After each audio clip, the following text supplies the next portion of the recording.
రామ్టాక్కి తిరిగి స్వాగతం. మహారాష్ట్ర 29 కార్పొరేషన్ ఎన్నికల ఫలితాలు వచ్చాయి. ఈరోజు మనం సమగ్రంగా దాని గురించి విశ్లేషణ చేసుకుందాం. టీవీల్లో ఎక్కువ భాగం ముంబైని గురించే చూపిస్తూ ఉన్నారు. కాబట్టి నేను దాని గురించి మళ్ళా ప్రత్యేకంగా చెప్పాల్సిన దానికన్నా కూడా మొత్తం ఓవరాల్గా 29 కార్పొరేషన్స్లో ఎలా ఉంది పరిస్థితి, ప్రాంతాల వారీగా అట్లానే పార్టీల వారీగా ఏ పార్టీ ఏ కార్పొరేషన్ గెలిచింది, ప్రాంతాల వారీగా అసలు ఎలా ఉంది రాజకీయ పరిస్థితి, ఈ రెండింటిని విశ్లేషించుకుందాం. ముఖ్యంగా 29 కార్పొరేషన్స్లో సొంత మెజారిటీతో గెలిచిన పార్టీలేంటి. ముందుగా బీజేపీని గురించి చూసేటట్టయితే బీజేపీ సొంతగా 15 కార్పొరేషన్లు గెలుచుకుంది 29కి. నేను ముంబైని గురించి చెప్పట్లా, ముంబై ఎందుట్లో లేదు. 15 గెలుచుకుంది. అవేంటో నేను స్లైడ్లో ఇచ్చాను, ఒక్కసారి చూసుకోండి. ఎందుకంటే ఇంత స్పష్టంగా మీకు ఎక్కడ దొరకదేమో ఇన్ఫర్మేషను. పూణే అసలు స్వీప్ 162కి 123. పింప్రి చించువాడ ఇది కూడా పూణే పక్కదే, పూణే సబర్బ్ 128కి 25. నాగపూర్ 151కి 102. సోలాపూర్ 102కి 87. ఇంకా ఇది మరీ స్వీప్ ఇది. నవీ ముంబై 111కి 65. నాసిక్ 122కి 72. ఔరంగాబాద్ 115కి 58. Nanded, Panvel, Mira Bhayandar, Dhule, Jalgaon, Sangli, Miraj Kupwad, Ichalkaranji, it is the latest corporation, అది కొల్హాపూర్ జిల్లాలో. జాల్నా 15 చోట్ల సొంతగా బీజేపీ గెలుచుకుంది. సరే, ఇది కాక మీకు మహాయుతి అంటే బీజేపీ శివసేన కొన్ని చోట్ల ఎన్సీపీతో కూడా కలిసి ఇంకొక 6 గెలుచుకుంది 15 కాక. అవేంటో చూసుకుంటే ఇక్కడ అన్నిటికన్నా ప్రధానమైంది ముంబై. ముంబై అత్యంత రిచెస్ట్ మున్సిపల్ కార్పొరేషను.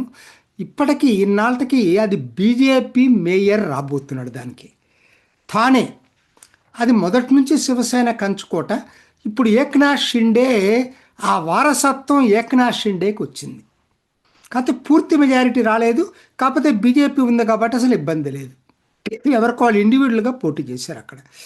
అహల్యానగర్ అంటే అహ్మద్నగర్, ఒకనాడు అహ్మద్నగర్. ఇక్కడ కూడా ఈ 3 మహాయుతి పార్టీలు గెలిస్తే పూర్తి మెజారిటీ వచ్చింది.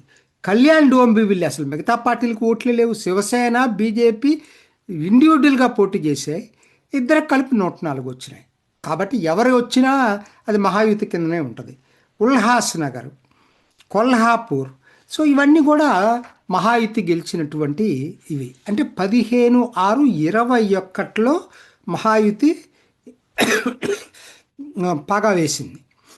ఇక కాంగ్రెస్ అందరూ అనుకున్నంతగా మిగతా నన్ను అడిగితే ఉద్ధవ్ ఠాక్రే పార్టీకి, శరద్ పవార్ పార్టీతో పోల్చుకున్నప్పుడు, ఈవెన్ ఎన్సీపీతో పోల్చుకున్నప్పుడు, అజిత్ పవార్తో పోల్చుకున్నప్పుడు కాంగ్రెస్ పర్ఫార్మెన్స్ బెటర్గా ఉంది.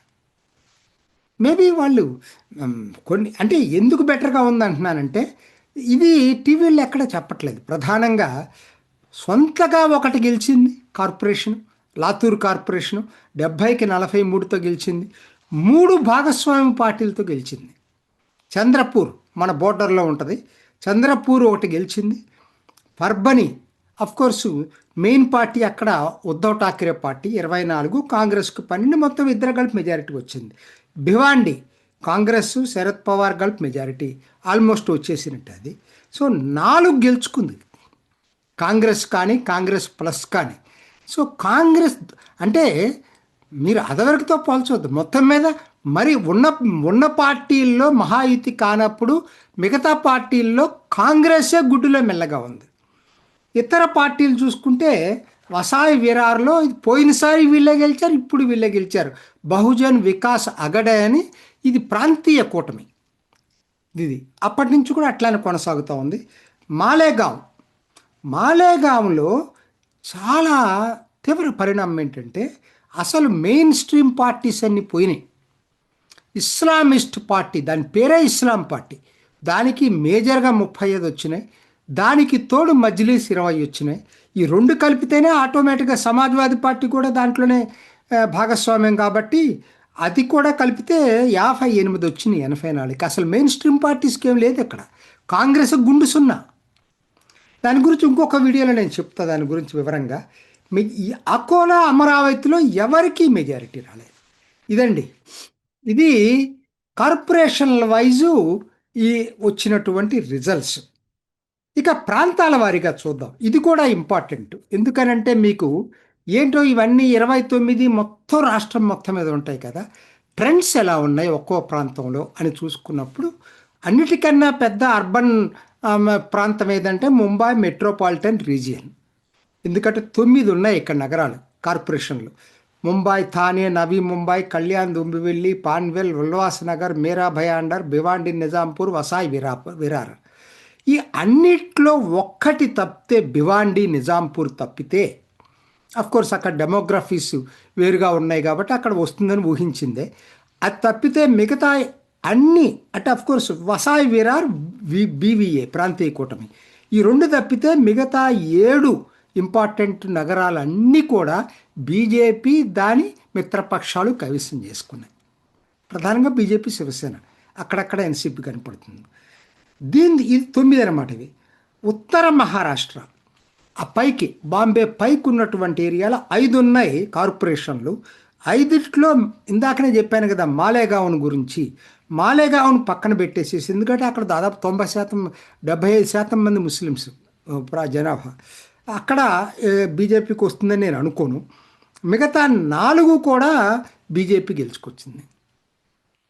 పశ్చిమ మహారాష్ట్ర చాలా ఆశ్చర్యంగా ఉంది. ఇది అసలు స్వీప్ టోటల్గా. పూణే అతిపెద్ద నగరం బాంబే తర్వాత, పింప్రి చించువాడ, కొల్హాపూర్, ఇట్లా 6 ఉన్నాయి. ఈ 6ట్లో కూడా ఒక్క కొల్హాపూర్లో మహాయుతి, మిగతా 5 కూడా బీజేపీ. అసలు మొత్తం రెండో వాళ్ళకి స్థానమే లేకుండా పోయింది. టోటల్ స్వీప్ ఏదైనా జరిగిందంటే ప్రాంతం పశ్చిమ మహారాష్ట్ర. విదర్భ, మరాఠ్వాడా మాత్రం చాలా మిక్స్డ్ రిజల్ట్స్ కనపడతా ఉన్నాయి. ఇది ప్రాంతాల వారీగా చూసుకున్నప్పుడు. ఇక మొత్తం మీద దీని గురించి చెప్పాల్సి వచ్చేటట్టయితే ఒక్కటి ఏంటంటే, మొత్తం బీజేపీ ఈ ఎన్నికలతోటి ఒక న్యూమరో యునోలాగా ఆవిర్భవించింది. దానికి ఎవరు పోటీ లేరు. ఇన్నాళ్ళకి బీజేపీ రెండో అతిపెద్ద రాష్ట్రమైన మహారాష్ట్రను క్యాప్చర్ చేసిందని చెప్పచ్చు. ఈ ఎన్నికతో పూర్తయింది. అది అసెంబ్లీ ఎన్నికల్లో వచ్చినటువంటి దానికి ఇంకొంచెం బెటర్గా ఇక్కడ కార్పొరేషన్ ఎన్నికల్లో కూడా రావటం జరిగింది. అదే టైంలో కాంగ్రెస్ విదర్భ, మరాఠ్వాడాలో తన ఉనికిని చాటుకుంది. అది కూడా మనం మర్చిపోవద్దు. మూడోది, ముస్లింలు గ్రాడ్యువల్గా మెయిన్ స్ట్రీమ్ పార్టీస్ నుంచి ఇస్లామిస్ట్ పార్టీల వైపు మొగ్గు చూపుతున్నారు. దీంట్లో గుణపాఠం మనం నేర్చుకోవాల్సింది అది. తర్వాత యూబీటీ, ఉద్ధవ్ ఠాక్రే ఈ ఎన్నికతోటి పేపర్ టైగర్ అని అర్థమైపోయింది. ఎక్సెప్ట్ ముంబై, తనకు వచ్చింది ఏదైనా గౌరవప్రదమైన స్థానాలు వచ్చినాయి అంటే కేవలం ముంబై నగరంలో వచ్చినాయి.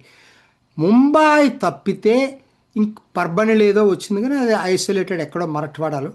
మిగతా ఎక్కడ అదివరకు ముంబై మెట్రోపాలిటన్ రీజియన్లో ఉన్నటువంటి శివసేన మొత్తం కూడా ఏక్నాథ్ షిండే వైపు వెళ్ళిపోయింది.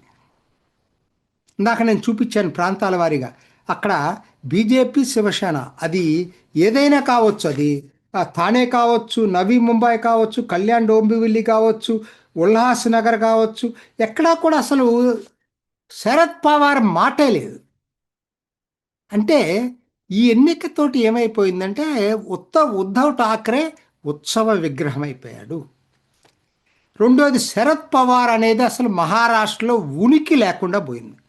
ఏదన్నా కాస్తా కోస్తా ఉంటే ఎన్సీపీ అజిత్ పవార్కే ఉంది తప్పితే శరద్ పవార్కి అసలు ఏమీ లేదనమాట. అంటే ఒకటి ఇంకొకసారి దీంతో క్రిస్టల్ క్లియర్ వచ్చింది. ఎన్సీపీ అజిత్ పవార్ది, శివసేన ఏక్నాథ్ షిండేది.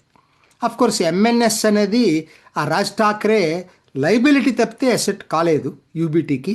నా దృష్టిలో ఏంటంటే ఇది మొత్తం మహారాష్ట్ర రాజకీయాల్లో కొత్త పరిణామాలు చోటు చేసుకోబోతున్నాయి. నేను అనుకోవటం అతి త్వరలోనే ఎన్సీపీ శరద్ పవార్ వైపు ఉన్న ఎంపీలు కానీ, ఉద్ధవ్ ఠాక్రే వైపు ఉన్నటువంటి ఎంపీల్లో కానీ ఖచ్చితంగా తిరిగి పునరాలోచన మొదలవుతుంది. వాళ్ళు శివసేనకో బీజేపీకో చేరటం ఖాయంగా కనిపిస్తా ఉంది. ఇది ఈనాటి రామ్ టాక్. ఇంకొక ఎపిసోడ్లో మళ్ళీ కలుసుకుందాం. నమస్తే. చూసారు కదండి, మరి ఈ వీడియో కనుక మీకు నచ్చినట్లయితే ఒక లైక్ కొట్టేసి మీ అభిప్రాయాన్ని కూడా కామెంట్ బాక్స్లో తెలియజేస్తూ ఇలాంటి ఇంట్రెస్టింగ్ అప్డేట్స్ కోసం మా ఛానల్ని సబ్స్క్రైబ్ చేసుకోండి.